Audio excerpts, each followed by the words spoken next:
So, hello there everyone. I'm Nick White. I'm the MD of I Want a Standing Desk, and we are the people behind the IGA Student Classroom Standing Desk. And today, I just wanted to have a quick chat about a subject that's quite close to us, and that is all around how and why does movement positively impact children with ADHD. And to help me with that, I've invited somebody who we've got a good relationship with just over a few years now, and that's a gentleman called Colin Foley. And Colin is the National Training Director at the ADHD Foundation. And I've taken this off Colin's LinkedIn bio, so we just get it 100% right. But Colin is passionate about providing opportunities to professionals to develop their awareness of neurodiversity and explore ways in which organisations can adapt their practices to support inclusion. He's particularly interested in ADHD, mental health and education. So, hi Colin, good morning. How are you? Listen, thank you for joining us. I'm so grateful for your time, because I know you're a busy man. So to jump straight into it, the first question is, why does a ADHD child fidget and struggle to sit still? Okay, Nick, thanks very much for asking me to do this, Nick. It's my pleasure, and on behalf of the ADHD Foundation, we are huge fans of I Want a Standing Desk. We are the largest ADHD charity in Europe. I was a teacher for 25 years, so I can tell you that one of the key features of the symptomology of ADHD is what we call physical hyperactivity. And it's what Nick referred to, children and young people who will fidget, who will move a lot, who might have difficulties, for example, staying in their seat, but certainly exhibit and present with a lot of physical hyperactivity. And it often gets a really negative press, this, for people. People often think of this as a real problem. It's really important to understand that the reason why a child or a teenager with ADHD is moving so much is because they have to move in order to learn. So when we tell children, for example, with ADHD not to fidget and sit still, we're actually making it more difficult for them to do exactly what we want them to do, which is to focus and concentrate. So physical hyperactivity is absolutely critical to the way in which a child with ADHD will be able to focus and concentrate and learn. And Colin, thanks for that. But the actual movement in itself, forgive maybe my English here, but the question is, let's say the physical action of moving. What does it do to a child with ADHD? But what are the chemical actions that go on in the body that help them? Yeah. Thanks, Nick. Right, well, if you understand anything about ADHD, the neuroscience of ADHD, you will know that one of the principal influences on the way in which a brain of a child with ADHD works is something to do with what's called dopamine. And dopamine is a neurotransmitter that is the pleasure-based, reward-based neurochemical that helps significantly contributes to the ability to focus and concentrate. So without getting too technical and posh here today, Nick, we have with children with ADHD what's called dopaminergic dysregulation. So dopamine is not being transmitted around the brain as effectively or successfully as neurotypical children, and that impacts upon their ability to pay attention and focus, what we call attentional dysregulation. If you understand that, then you can understand why a child with ADHD is moving so much, because it stimulates the transmission of dopamine around the brain, helps them to focus and concentrate. And just, Nick, if I could just digress for a second and talk a minute about girls, because often we think girls aren't physically hyperactive, and often girls are twice as likely to be diagnosed as what's called predominantly inattentive ADHD, what used to be called ADD. But in fact, we look carefully at girls and we can just see that actually they have got physical hyperactivity. It's just slightly different. It's maybe a little bit more, socially acceptable, and then therefore teachers don't think of ADHD. So for example, spontaneity or excessive talkativeness often features of the way in which girls are hyperactive. So it's just as much about the girls as it is about the boys. Yeah. And one thing that, having been actually on one of your training courses, Colin, and been to a few of the conferences, one thing that really stood out to me was the fact that a child with ADHD, when you ask them to sit still and be quiet or pay attention, well, they actually have to focus on that act itself to actually do that. And what always struck me was, how on earth do they, learn effectively if they're having to focus to actually try and sit still and behave? Could you maybe just expand on that? You know, Nick, one of the things that I often do when I train teachers is I say, right then, everybody in the room, you're not allowed to move at all. And I'm going to deliver the next 10 or 15 minutes of this course. And you cannot move at all. And I always ask teachers and educators who come on the courses, you say, how much effort are you going to take just to really sit still for me for the next 10 to 15 minutes? How much are you going to be able to listen or concentrate or remember about what I say? And it's exactly the same for children and teenagers with ADHD. That, we all have a tank of energy that gets drained and needs to be refilled.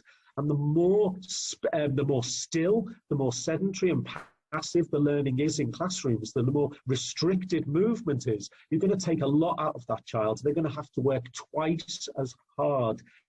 And let's not forget the anxiety that results in that. A child who walks into a classroom and thinks, I'm here for an hour, I'm going to have to sit still for this hour. And right from the very beginning, their levels of anxiety can be really high. And we all know that anxiety also directly impacts upon behavior, concentration and focus and memory. You can't remember anything you learn if you are just perceiving the threat all around you that comes from restricted movement for children and young people with ADHD. So it takes a lot out of kids if we don't give them the opportunities to move. Sure. And are there, with children with ADHD, with everything we've just been through, now, are there any kind of, let's say, stereotypical outcomes of behaviour that would potentially happen with a child with ADHD in the classroom? The so-called issues that maybe a teacher might have to, to try and sort out? Well, it depends on the child, doesn't it, really? I mean, there's the whole range, isn't there? Anything from zoning out, for example, just giving up and not focusing and concentrating. I always remember a child who we work with at the foundation just talking about sometimes he just daydreams for the whole lesson and doesn't listen to anything. And then you will have, withdrawal and all of the presentations of behaviour that you would see with high anxiety, anything from angry outbursts, to low resilience, to getting upset, to wanting physically to get out of that situation. So youngsters who will try to move, and vote with their feet, to wanting to hide, which in classrooms presents as shutting down with children. And so you will see the whole range of behaviours that will come out of that is unique to that child. But what you often see, what is mostly what we would call sort of low-level disruption and difficulty, is youngsters who are just not in there. With their attentional system is not geared to what is going on in the class, and therefore they start losing their concentration. And depending on the child, what comes as a result of that. Sure. And Colin, one thing I'd like to ask you is that obviously we've got a relationship, and you understand obviously about our IGDES. And just I'd like to just maybe expand on the benefits that just the sheer act of standing can offer a child with ADHD, in a learning environment. Okay, well, I'm passionate about that we give children and young people as many opportunities as possible to move in lessons. I'm really, really interested in developing movement-based learning activities. We work with a number of schools. The youngsters go out of class and do exercises, but also critical to that are resources that can be used within the classroom. And this is why I'm such a huge fan of the iWantastandingdesk standing desk, mainly because it's lightweight and it's portable, it's really flexible. I always say to teachers, your room is a flexible space. Let the space fit the activity.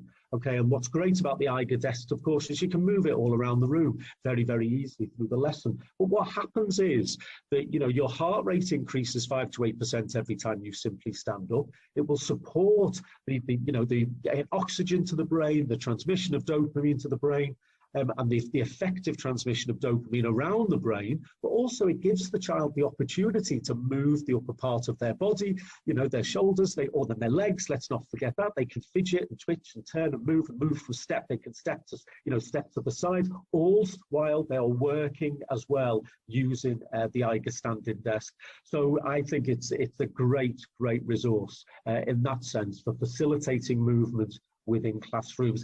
And, you know, we're talking about ADHD here, but we can expand this to talk about a range of conditions with children that would benefit from this. And we know that, you know, looking at children with dyspraxia, the different ways of sitting at a desk and relating to surfaces can work really well for them. We know that physical hyperactivity can be associated with Tourette's, for example, with autism, and just youngsters in your class who have got high anxiety, who feel constrained by sitting in that seat, by that desk for the whole time. So it has wider benefits, I think, other than ADHD.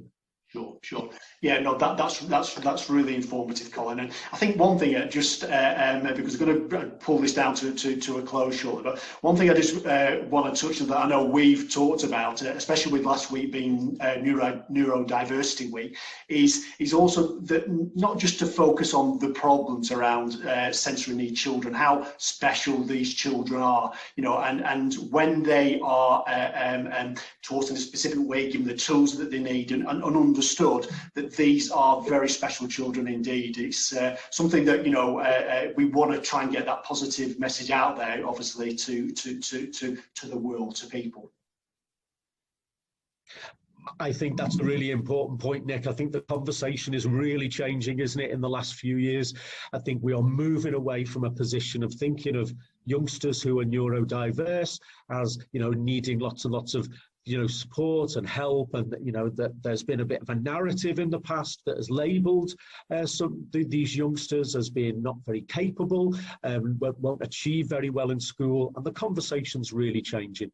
The conversation, let's look at the strengths and the qualities that youngsters with different neurodiverse conditions can have. Let's celebrate that. Let's normalise the conversation and talk about it openly, and let's just provide the resources in classrooms and create our classroom environments that's going to bring these, you know, let these youngsters their potential. And that's what's great about the Eiger desks as well, fits in completely into that narrative, which we call here a strength-based approach. Look at what the child can do, give them the tools to be able to do that and to achieve. You know, they don't all fit into these little holes where we expect children to sit. All children can sit properly, upright at a desk and work effectively all day. We know, and we've known it for a long time, but we absolutely know that is not should be working with children and young people. I was talking to a secondary school recently that have got a couple of the Eiger desks, and what they love about it is they move it around the school, and that different pupils have access to it at different lessons where it's needed. You know, it doesn't sit in it comes in a great bag, but it doesn't sit in the corner waiting for a particular child in a particular lesson. It's a mobile resource that is all over this school, and they really like it for that as well. Oh, fantastic, Colin. Well, listen, thank you so much for your time today. As I said, I know you're a busy man, so I know you've got lots of other things to do. So thank you again so much. I just wanted to sign off and say to anybody who's listening who's maybe involved with this school or have children in the school, that we do offer free trials of the Eiger student classroom desks. And if you just went to our website at www.iwantastandingdesk.com, you can easily navigate how to do that. So I'm going to sign off now. I'm going to say once again thank you to Colin for his time. Hope you found this informative, and have a good day.